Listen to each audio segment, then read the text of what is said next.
안녕하세요. 외도 알려주는 남자 날개팁입니다. 자, 오늘도 여러분들이 궁금해할 만한 사안을 가지고 나왔습니다. 자, 어떤 내용이 있을까요? 바로 알아보시죠. 자, 오늘의 주제입니다. 오늘의 주제는 실제 아내 외도를 경험하셨고 상간소송까지 끝내셨고 유책 아내와 회복 중인 남자 회원분이 여기 있죠. 네이버 카페 외성에서 직접 쓰신 글을 내용이 제가 너무 좋아가지고 요거 방송해도 되겠느냐 이렇게 동의를 얻고 그분이 직접 쓰신 글을 가지고 내용이 뭐냐면 어떻게 해야 내 감정을 지키고 방어할 수 있는지 실제로 외도를 겪으신 경험자분께서 써주신 실제 리얼 경험담입니다. 자, 어떤 내용이 있을까요?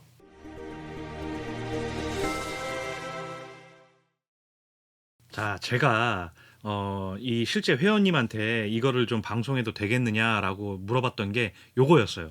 요 내용. 요 내용이 너무 프로세스별로 잘 돼 있더라고요. 그래서 외도를 지금 막 접하신 회원님들이나 구독자님 분들께서는 이 내용을 참고하셔가지고 진행을 하시면 될 것 같고요. 여기 진짜 주옥 같은 내용이 많이 들어가 있어요. 자, 단계별로 한번 보시겠습니다. 첫 번째 이제 외도를 인지를 하게 되면 제가 여기에 이제 노란 표시를 해놨는데 가장 중요한 게 사실 이겁니다. 포커페이스. 포커페이스가 뭐냐면 당신 바람 피는 건 알고 있어도 표를 안 내는 거거든요. 유책 배우자가 이제 바람을 피는 걸 여러분들이 인지를 하시게 되면 불안감과 여러 부정적인 생각이 막 들기 때문에 물어보고 싶어요. 부부 생활 때 그랬을 거 아니에요. 배우자하고 대화를 통해 가지고 뭔가 문제를 해결하고 그렇게 하셨을 것 같은데 바람이 나는 순간 여러분들이 아는 그런 배우자가 아니에요. 그래서 여러분들이 말로써 뭔가를 해결하려고 하면 여러분들은 상처만 계속 받을 것입니다. 그래서 차라리 알아도 모르세 완벽한 증거를 잡을 때까지 몰래 상간소 증거 수집해서 완벽하게 준비될 때까지는 절대 티를 내시면 안 돼요.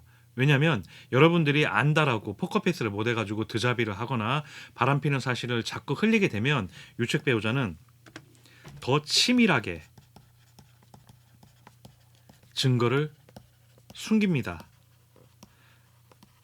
그러면 여러분들이 한 달 만에 증거 잡을 거 2달 걸릴 수도 있고 3달 걸릴 수도 있고 아니면 영원히 증거를 못 잡을 수도 있어요. 그래서 여러분들 다급한 마음, 조급한 마음, 불안한 마음, 각종 부정적인 마음 다 아는데 그 마음을 좀 누르셔가지고 포커페이스 알아도 모르세 이런 포지션으로 나가시길 부탁드리고요. 경험자분께서도 포커페이스가 중요하다라고 이렇게 말씀을 직접 해주셨어요. 그러면 다음 내용은 어떤 게 있을까요? 이분은 외도 인지 알림을 하셨대요. 유책 배우자한테 외도를 안다. 너 바람 피우고 있지? 라고 인지를 하고 유책 배우자한테 알린 건데 저는 이거는 추천은 하지 않습니다. 아까도 말씀드렸지만 외도를 안다는 사실을 말하게 되면 어차피 돌아올 말은 뻔합니다. 알아도 모르세거든요. 자, 어떻게 되나 한번 볼게요.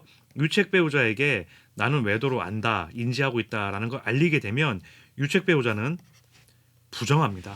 열이면 열, 다 부정합니다.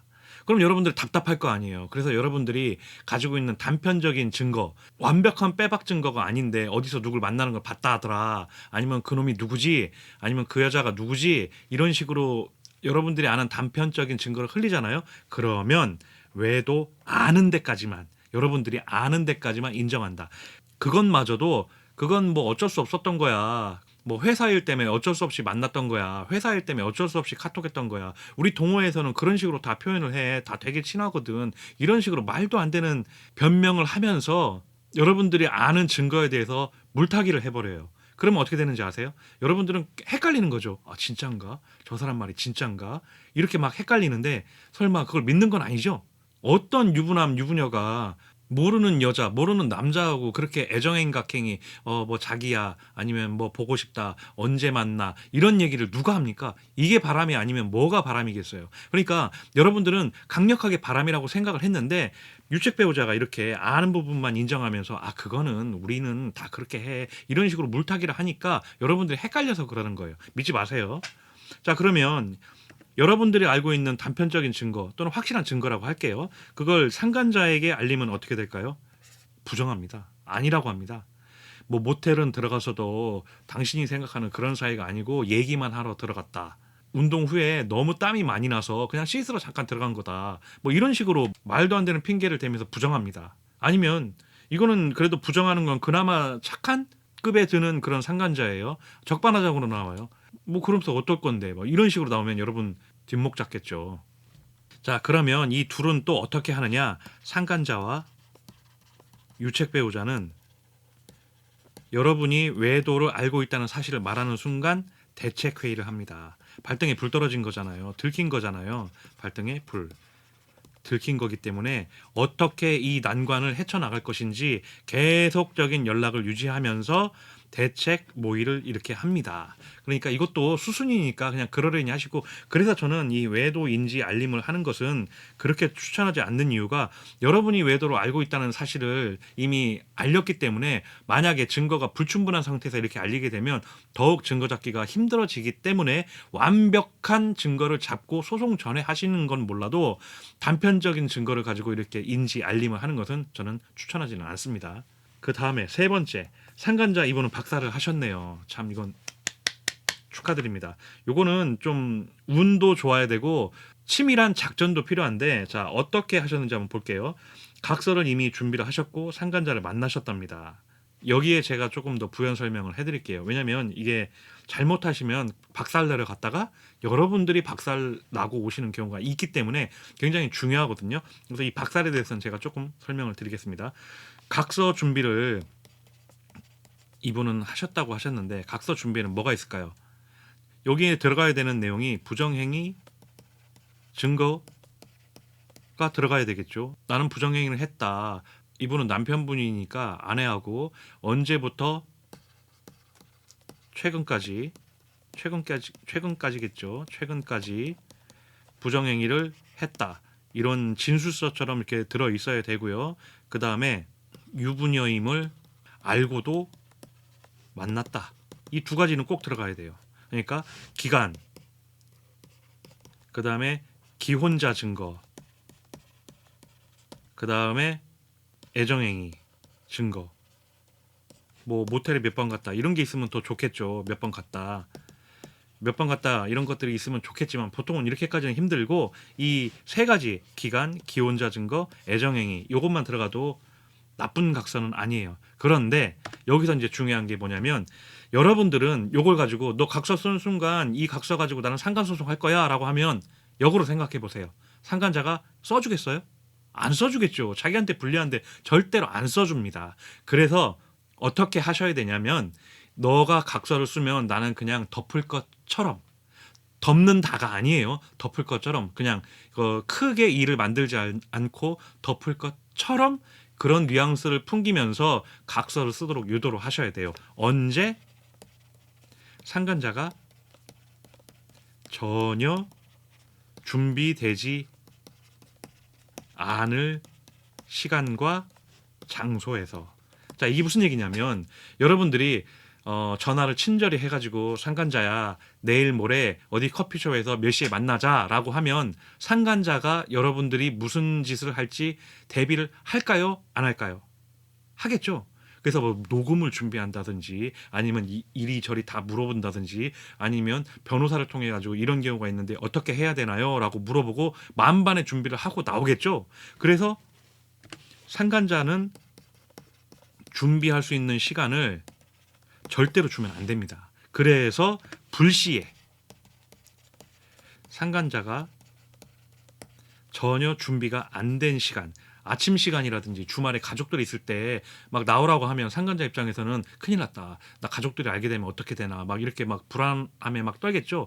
그래서 막 준비도 안 돼서 부랴부랴 그냥 옷 입고 그냥 뭐 핸드폰도 못 챙기고 그냥 막 겁에 질려갖고 나오는 경우가 있거든요. 요런 시간대나 아니면 회사 출근해서 회사로 찾아가서 로비에서 부른다든지 아니면 회사 문 앞에 가서 누구누구 씨 좀 찾으러 왔는데요. 이야기할 게 있어서 왔는데요. 라고 하면 상간자가 바짝 쫄겠죠. 회사에 알려지면 어떡하나 이런 걱정이 들기 때문에 이런 것들을 불시라고 하는 거예요.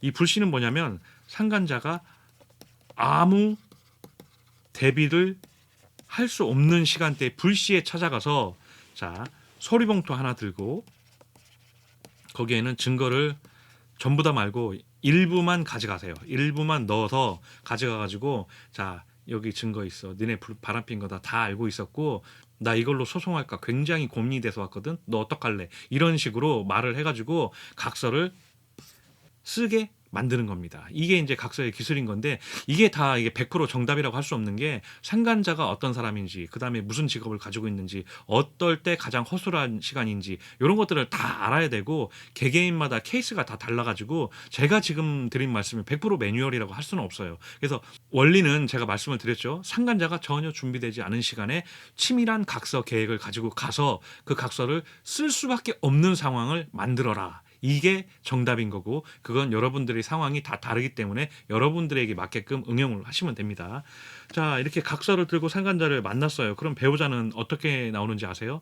배우자 탓으로 돌립니다. 지금 우리 가정이 파탄 난 건 다 너 때문이야. 네가 나를 외롭게 했어. 네가 돈도 못 벌어왔어. 네가 나를 힘들게 했고 너는 나를 여자로 대우를 하지 않았고 나를 너무 힘들게 해서 말 같지도 않은 이런 헛소리를 계속 해댈 것이고 그다음에 그것조차 안 먹히면 인격 모독에 가까운 가스라이팅을 할 것입니다. 이건 진리입니다. 이거는 상간자 박사라고 상관없이 불륜이 깊어지면 깊어질수록 그러니까 여러분들을 완벽히 버릴 준비를 하고 상간자에게 마음이 완전히 갈 때쯤이면 가스라이팅은 필연적으로 따라오게 돼 있습니다. 마음의 준비를 하세요. 이게 예방주사입니다.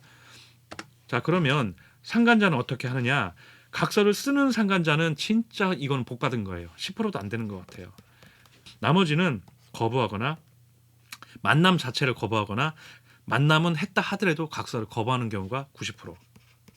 이렇게 됩니다. 자, 그리고 여기 핵심을 써주셨죠. 상간자 박사를 못해도 소송에는 지장이 없습니다. 어떤 경우에 두 가지 증거가 있어야 돼요.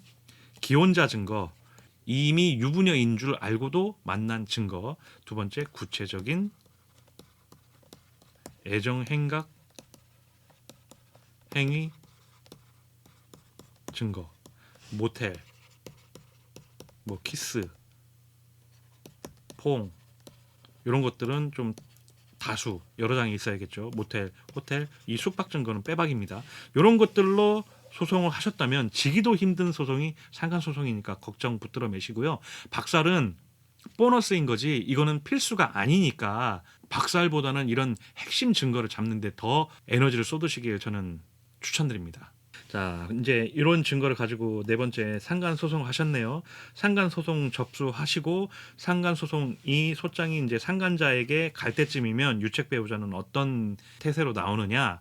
상간소 취소 압박이 들어옵니다. 이것도 한 거의 대부분 남녀 불문하고 상간 소송이 들어오면 취소 압박이 들어오는 것 같아요. 왜 들어올까요? 생각을 해보세요. 유책 배우자가 말하는 논리는 뭐 그럴싸해요. 나 이거 알려지면 회사에서 잘린다. 그러면 어떻게 할 거냐. 나 이거 알려지면 얼굴도 못 들고 어디 다니지도 못한다. 나 나쁜 년, 나쁜 놈 만들어서 너 뭐 할 거냐. 이거 좋게 좋게 마무리하자. 상간자가 이제 기혼자인 경우에는 자기도 소송받을 수 있기 때문에 나도 상간녀, 상간남 되면 어떡하냐. 이런 식으로 취소를 하라고 이렇게 압박이 들어오거든요. 이게 말만 들어봐서 굉장히 그럴싸한 논리 같지만 사실은 이거는 상간자 보호예요. 상간자가 지금 3천만 원 물어주게 생겼잖아요. 그렇기 때문에 상간자 보호하려고 상간자 취소 압박이 들어오는 거니까 절대로 속으시면 안 되고요. 만약에 여러분들이 취소를 안 해주면 배우자의 공격, 지랄 발광이 최대가 된다라고 하셨습니다. 이것도 진리입니다. 여러분들한테 상간자 소송을 좀 취소할 때까지만 해도 부탁이니까 막 함부로는 못할 거 아니에요. 그런데 여러분들이 부동의 자세예요. 나는 내 인생에 상간자 소송 취소는 없어. 나는 무조건 상간 소송 할 거야 라고 나오게 되면 부탁을 할 의미가 없어져 버리니까 그때부터는 아주 맘 놓고 대놓고 지랄 발광을 하게 됩니다. 이것도 예방주사입니다. 자, 그러면 상간자는 어떻게 하느냐? 유체기와 모의를 해요. 요때부터 계속 모의를 하는 거예요. 아니 요때부터라고 봐야죠.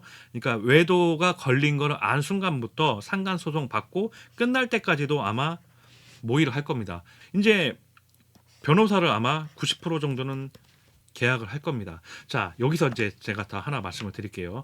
여러분들 이제 소장 접수해가지고 상간자가 소장 받고 변호사 계약하고 나면 막 뒷목 잡으면서 저것들 뭐 잘한 거 있다고 변호사까지 선임해서 나를 골탕 먹이를 하느냐, 무슨 낯짝이 있다고 변호사를 선임하느냐, 그 변호사도 똑같다라고 막 열불을 내시는데 변호사 계약하는 게 여러분들한테는 더 좋습니다. 자, 왜 그런지 제가 설명을 해드릴게요. 한 상간자는 변호사 선임을 안 했어요. 두 번째 상간자는 변호사 선임을 했어요. 제가 이게 더 좋다라고 했죠. 왜 그럴까요? 변호사 선임을 안 한다는 것은 돈이 없을 확률이 높아요. 그러니까 돈이 없어서 변호사조차도 선임을 못하는 거예요. 그러면 이게 거지 상간자라고 부르는데, 여러분들이 애써서 날밤 새가면서 핵심 증거 잡아서 여러분 돈 들여서 변호사 선임해서 소송을 했는데 돈도 들어가고 시간도 들어가고 에너지도 들어갔죠. 상간자는 돈이 없어. 그래서 변호사 선임도 못해. 그러면 기껏해서 판결금 2천만 원, 3천만 원 나왔다 하더라도 받을 돈이 없다는 얘기가 돼요. 근데 변호사를 선임했다는 건 그나마 변호사라도 선임할 돈이 있다라는 것은 판결금 회수 측면에서는 한결 더 유리한 것이 되는 거예요. 그러니까 변호사를 선임한 것은 여러분들은 만세 하셔야 돼요. 정말. 아, 저놈은 그래도 돈이 있는 놈이구나. 이렇게 생각을 하시면 돼요. 자, 그리고 다섯 번째, 상간소송 진행 중이면 상간소송 진행이고 유책 질환의 인내의 시간. 왜냐하면 유책 배우자는 요때 이제 취소 압박 이후로부터는 계속해서 여러분들 압박을 하고 지랄을 하고 인격 모독을 하고 가스라이팅을 계속해서 할 것이란 말이에요. 그래서 인내의 시간이라고 하셨네요. 근데 똑같이 싸우면 어떻게 해요? 옆에 이제 나올 건데 집 나갈 수도 있고 이혼 소송할 수도 있어요. 막장으로 갈 수 있기 때문에, 그래서 여러분들이 상간소송 끝날 때까지는 참으셔야 됩니다. 인내의 시간이라고 써주셨고, 그다음에 이제 중요한 건데 가압류 절차라고 이제 경험자분께서 말씀하셨는데, 이 가압류 저는 무조건 추천합니다. 가압류는 이제 부동산이 있을 수 있고, 부동산 없어? 그러면 이제 급여, 직장을 다니면 급여가 있을 수 있고, 세 번째 이제 급여도 회사를 모르겠어. 그럼 통장이 될 수 있고, 네 번째 그놈 차를 알아. 그러면 자동차가 될 수 있고, 여러 가지 할 수 있는데 보통 하는 것들이 이런 거예요. 순서는 부동산이 있으면 얘만 하셔야 되고, 부동산이 없으면 이 차순위로 내려가는데, 각각의 장점만 제가 말씀을 드릴게요. 부동산을 압류하게 되면 등기부 등본에 채권자 이름, 여러분 피해자분들 이름이 떡하니 적혀가지고 가압류라고 써 있습니다. 훈장 달았다라고 저는 표현을 하는데, 그러면 부동산에 가압류를 하게 되면 만약에 기혼자라면 상간자의 배우자가 알 수도 있겠죠. 그러면 여러분 힘 안 들이고 그 집안에 알리는 그런 효과도 있어가지고 그 집안도 난리가 나겠죠. 이런 효과도 기대할 수 있고, 부동산이 없어. 그럼 이제 급여, 회사의 급여를 압류하게 되면 완전 개망신이겠죠.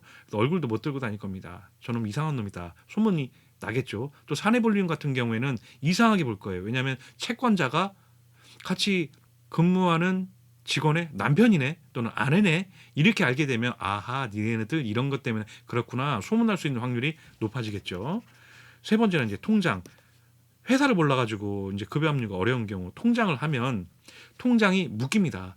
입금은 돼도 출금이 안 돼요. 만약에 이런 경우는 개인 사업자 같은 경우 통장이 묶이면 큰 돈이 들어있다라고 하면 돈이 안 도니까 힘들겠죠. 그리고 개인 사업자 같은 경우에는 운이 좋아가지고 카드 매출 그거 정산되는 통장을 가압류해버리면 들어오긴 하는데 나가지는 못하니까 그거 바꿀 때까지 한동안 애먹을 겁니다. 그래서 급여하고 통장 압류는 타격 주기는 굉장히 좋아요. 이마저도 없으면 이제 자동차인데, 자동차는 사실 가압류를 해도 자동차 끌고 다니는 데는 문제가 없어요. 그래서 큰 타격은 안 되는데, 그래도 없으면 이거라도 해야겠죠. 자, 그런데 가압류의 효과가 더 좋은 게 있어요. 가압류를 하면 상식적으로 상간자가 스트레스를 받을까요? 안 받을까요?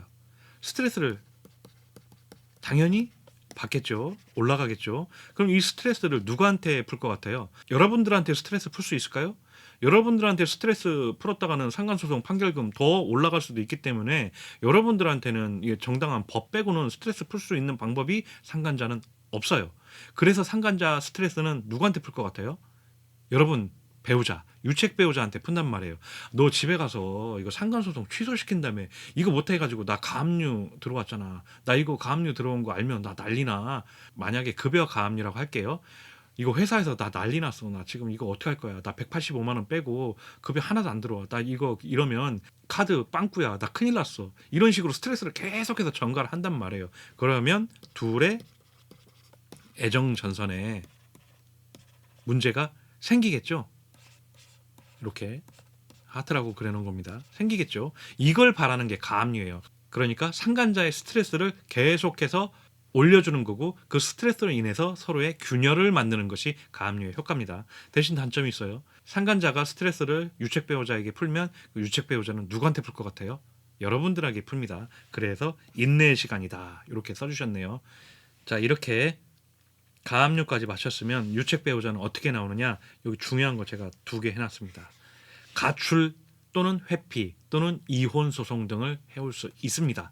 그런데 이 가출과 이혼 소송은 안 돼요. 여자는 가출을 하거나 이혼 소송을 하면 안 돌아올 확률이 굉장히 높습니다. 저희 카페에서 이혼 소송을 해온 여자 유책 배우자, 가출한 여자 유책 배우자는 가정 회복한 경우가 단 한 건도 없습니다. 그래서 이거는 여러분들이 어떻게 해서든 막아야 돼요. 그래서 달래든 협박을 하든 그거는 여러분들 가정 상황에 따라 다르기 때문에 이건 막아야 되고, 그래서 인내의 시간이라고 하는 것이 중요한 게, 질화의 발광을 해온다고 여러분도 똑같이 계속 싸우면 여자 유책 배우자 같은 경우 인내심이 짧기 때문에 그냥 가출해 버릴 수도 있고 이참에 이혼하겠다, 이혼 소송을 해올 수 있기 때문에 그렇게 하시면 안 되고, 여러분들이 묵묵하게 참으셔야 되고, 아직 우리 가정은 깨지지 않았다, 그놈 버리고 상간자 버리고 다시 예전으로 다시 시작하자, 이렇게 말을 아끼셔야 됩니다. 자, 그러면 가출하지 않고 이혼 소송하지 않고 그냥 잘 넘겼습니다. 그러면 상간자는 어떻게 나오는지 아세요? 개 같은 답변서를 제출합니다. 저는 이 표현을 보고 이보다 더 훌륭한 표현이 있을까 싶더라고요. 자, 어떻게 오는지 아세요? 여자 바람에서 가장 기가 막힌 게 뭐냐면, 가정폭력에서 구원해준 나는 구원자일 뿐이지 나쁜 사람이 아니다, 이런 식으로 와요. 왜냐면 소장 유책 배우자가 자기의 바람을 정당화시키기 위해서 여러분들 뭐 폭력 쓴 적 없고 욕 한 번 한 적 없을 텐데, 상간자한테는 맨날 맞고 살았다, 맨날 욕 먹고 살았다, 시댁에서 완전 무시당하고 살았다, 이렇게 말을 했을 거란 말이에요. 그럼 상간자도 그걸 믿어요, 덜컥 바보처럼. 그래가지고 진짜 그런 줄 알고 여러분들을 맨날 폭력을 쓰고 아동학대를 하고 무능하고 폭언을 일삼는 그런 사람에게서 그냥 이야기만 들어줬을 뿐이다, 이렇게 옵니다. 이걸 그냥 간단하게 개 같은 답변서라고 써주셨는데, 저는 이거보다 더 완벽한 표현은 없다라고 생각을 해요. 항소 같은 경우에는 이제 소송 끝나고 들어올 수도 있는 거고 미래의 얘기니까 이건 제외하겠습니다. 자, 여기서도 핵심이 있는데, 상간자만 지속적으로 압박하고 박살을 내시고 유책이는 그냥 가만히 놔두세요. 지랄하면 지랄하도록 그냥 놔두시고, 유책 배우자, 여자 유책 배우자하고 싸우지 마세요. 왜냐? 가출하고 이혼 소장을 보내올 수 있기 때문에. 그래서 상간자를 계속 압박을 하면 여자 유책 배우자를 버리도록 하는 효과를 볼 수가 있습니다. 자, 그래서 상간소송이 종료를 했어요. 6번째, 상간소송 종료를 하면 이제 위자료를 청구해야겠죠. 자, 요것도 이제 제가 부연 설명을 드릴게요. 저 때만 하더라도 1,500만 원, 지방은 1,500만 원, 서울은 잘해야 2천만 원이 상간소송 판결금이었는데, 요새는 제일 많이 나오는 건 2천만 원 같아요. 자, 네이버 카페 외성 여기 들어오시면 판결금 공유 카테고리가 있는데, 이제 피해자분들이 이제 판결 받고 자기 판결문을 캡처해 갖고 올려주신 걸 보면 2천만 원이 제일 많고, 그 다음에 2,500만 원이 많은 것 같아요. 뭐 4천만 원, 5천만 원도 있어요. 있기는 있는데 요거는 일반적이진 않고, 뭐 혼외자가 있다, 아니면은 뭐 불륜 기간이 10년이 넘었다, 아니면 이걸로 인해서 뭐 큰 충격을 받아가지고 실직을 했다, 이렇게 뭐 완벽한 사유가 있는 경우를 제외하고는 4천만 원, 5천만 원은 거의 없고, 일반인들은 그냥 2천에서 2,500만 원이 가장 많은 것 같습니다. 근데 이게 되게 의미가 있어요. 제가 설명을 해드릴게요. 자, 결별시 낙동강 오리알이라고 돼 있는데 이게 여자 바람의 핵심입니다. 자, 이걸 제가 설명을 해드릴게요. 상간자 입장에서만 한번 생각을 해볼게요. 만약에 여러분이 운이 좋아서 2,500만 원의 판결금을 받았습니다. 그러면 상간자 입장에서는 2,500만 원만 들어간 게 아니에요. 여기에 여러분이 상간소송 끝날 때쯤이면 지연이자가 한 300만 원 정도 붙어 있을 거예요. 그럼 이게 플러스가 되겠죠. 그리고 2,500만 원 판결금을 받으면 받을 소송 비용이 한, 계산하기 쉽게끔 200만 원이라고 할게요. 그럼 이것만 봐도 상간자 입장에서는 3천만 원이 나갔죠. 그럼 3천만 원이 끝이 아니에요. 변호사를 선임했을 거 아니에요, 본인이. 그러면 여기에 500만 원 추가가 됩니다. 또 그러면 이게 벌써 3,500만 원이 된 거예요. 여러분들은 3천만 원을 받아오지만 상간자는 3,500만 원이 그냥 나가는 거예요.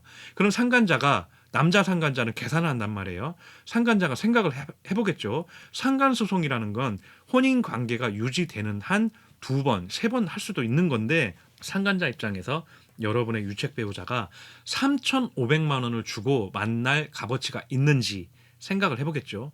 그럼 대부분 남자 유책 배우자는 버립니다. 3,500만 원 주고 만날 값어치가 없거든요. 그래서 이걸 이제 낙동강 오리알 효과라고 하는데, 자 그러면 어떻게 되느냐?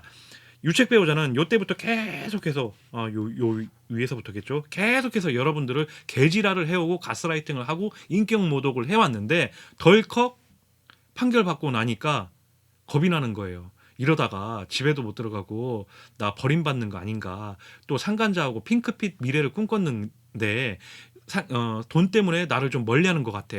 이런 느낌이 드는 순간 낙동강 오리알이 되는 겁니다. 그러면 여자들 보통은 자존심 죽이고 집에서 기웃기웃하다가 나중에는 집으로 들어와서 예전으로 돌아가는 경우가 많습니다. 그래서 이걸 보고 낙동강 오리알 효과라고 합니다. 그래서 상간소송 끝까지 가셔서 판결까지 받으셔야 돼요. 자, 그럼 이제 판결 받으면 상간자는 어떻게 하느냐? 위자료를 지급을 당연히 하겠죠. 대부분은 지급을 합니다. 그런데 돈이 없어서 안 주는 상간자들도 가끔 있는데 확률적으로 보면 40%는 안 주고 60% 정도는 지급을 하는 것 같아요. 이제 회원님들 경험을 보면요. 안 주면 압류가 있습니다. 안 주면 압류. 이거 카페에 정보가 굉장히 많습니다. 이거 변호사님 써도 되고 변호사님 쓰면 보통 110만 원 들어갈 거예요. 110만 원 정도 들어가고 셀프로 전자소송을 좀 하실 수 있다라고 하시는 분은 압류는 상대적으로 다른 거에 비하면 쉽거든요. 요거 카페에 정보 많으니까 요거 보시고 압류하시면 되고 압류하면 초본 떼볼 수 있어요. 상간자가 어떤 인생을 살아왔는지도 알 수 있고 안 줄 수가 없는 게 돈 받을 때까지 초본 떼볼 수 있기 때문에 이사 가는 집 주소 알 수 있고 쫓아다니면서 계속해서 돈은 받아낼 수 있습니다. 자, 그리고 이제 여기 마지막으로 써주셨는데 상간자를 떨어지게 했느냐에 따라서 추후 방향이 달라진다. 상간자가 안 떨어지면 여러분들 어떻게 하셔야 될까요? 당연히 또 소송 증거 잡아가지고 2차 소송 하셔야죠. 또 돈 받는 거예요. 1차 소송하고 똑같은 증거 잡아가지고 상대적으로 쉬워요. 그때는 유부 증거, 기혼 증거는 필요 없기 때문에 애정행위 증거만 있으면 되거든요. 2차 소송 하시면 됩니다. 다만 이제 저들도 치밀하게 증거를 안 흘릴 거기 때문에 조금 증거 잡기는 어려울 건데 그만큼 여러분들도 상간소송 하면서 반전문가가 돼 있으실 거기 때문에 소송 증거 잡는 건 크게 어렵지 않을 거라고 봅니다. 자, 떨어졌으면 그걸로 끝이겠지만 안 떨어지면 2차 소송 준비하시면 됩니다. 자, 그리고 이제 유책위의 대응. 예, 이분은 이제 감정적인 부분을 좀 써주셨는데 본인을 마음 아프게 하는 것의 70%는 유책이다라고 말씀해 주셨는데 저는 이거 정답이라고 봐요. 상간자 소송하면서 여러분들은 여러분의 분노를 상간자 소송에 다 쏟아부을 수가 있거든요. 진짜 저놈 죽여주세요 이 말만 빼고 다 따박따박 하나하나 반박하면서 상간자 저놈이 나쁜 놈입니다 이렇게 말할 수가 있는데 유책 배우자한테는 그렇게 못해요. 집 나갈까봐 이혼 소송할까봐 그렇게 못한단 말이에요. 이혼할 것 같으면 당할 필요가 없죠. 근데 이혼하지 않고 아이가 있다든지 아이가 너무 어리다든지 아니면 여러분들이 아직 미련이 있어서 유책 배우자를 못 버렸다든지 이래서 유책 배우자를 어쩔 수 없이 같이 살아야 되는 입장이라 한다면 그 모진 진짜 고통을 다 견뎌야 되는데 그중에 70%는 유책 배우자가 준다고 합니다. 자, 여기 노란 걸로 다 표시를 해놨는데 유책 배우자 절대 믿지 마세요. 여러분들이 여러분들의 증거를 유책 배우자에게 말하면 전부 다 상간자한테 갑니다. 그래서 차라리 무건 수행하시라고 하는 겁니다. 말해봐야 아무 소용 없습니다. 말해봐야 그냥 미친 사람이에요. 말이 하나도 안 먹혀요. 여러분들은 그냥 정상적인 사고로 정상적인 대화를 한 것뿐인데 유책 배우자는요 완전 미친 사람입니다. 말이 한 개도 안 통합니다. 그래서 말해봐야 손해기 때문에 말을 하지 말고 말하면 여러분들의 속내가 들키기 때문에 그게 다 상간자에게 가서 소송에 상간자에게 유리한 정보로 가기 때문에 하지 말라는 겁니다. 그리고 어떠한 계획과 여러분들이 향후 계획과 생각을 감춰야 됩니다. 왜? 상간자에게 갈 거기 때문에.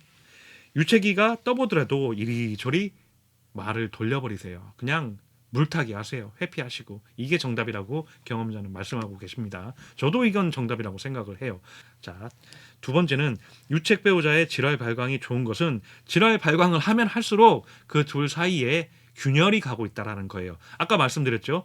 여러분들이 소송으로 스트레스를 상간자를 주면 상간자는 어디 풀 데가 없기 때문에 유책 배우자한테 푼단 말이에요. 그럼 유책 배우자는 또 풀 데가 없어서 여러분한테 질환 발광을 하는 겁니다. 그러면 역으로 생각해 보면 저들의 애정 전선에 문제가 계속해서 생긴다는 거죠. 그래서 여러분들이 하고 있는 대응이 아주 효과가 좋다는 반증이니까 이건 그냥 즐기세요.